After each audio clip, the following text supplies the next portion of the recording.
Okay, Mr. Davison. Initially, you agreed to share the expenses with your former wife. And now you said no. Tell me why, sir. Okay, originally, if I could approach you and show you this, or somebody could show you this, that when we were talking to the mortician, or the gentleman who was making the arrangements, that when he found out that Tammy was still legally married to my son, that everything that we had done to that point was null and void. Okay. May I see the paper that you have, sir? Okay. And this is the original one that we had signed up to that point where he found out. I'd like to see it, please. Okay. Let's take that now. That was the original form that we had signed. Okay.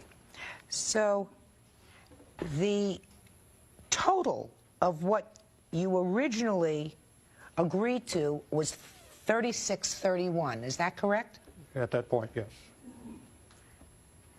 Now, Ms. Davison, the original agreement that your husband said, I will pay for half, was for $3,631. At your second meeting, you chose to spend $6,500, according to you.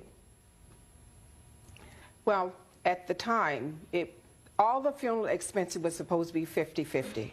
That's not what I'm asking you. I know you're not, but that does not include an open and closing of the grave, which I had to go out and pay myself. How much was it to open and close the grave? $1,024.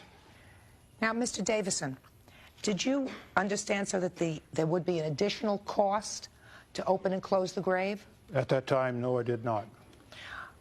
Well, I'm going to ask you an interesting question, because this is more of a moral question than a legal one.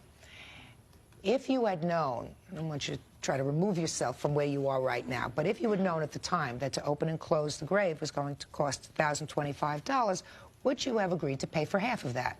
I would agree to help, yes. Okay. That still, Miss Davidson, brings the total to $4,600, not $6,500.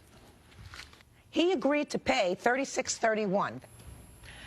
So I believe that an argument can be made that you obligated yourself for the amount of $3,600. You only paid half of $3,600 or $1,800, and you only gave her $1,000, which means minimally you owe her $800 for the expenses of the funeral.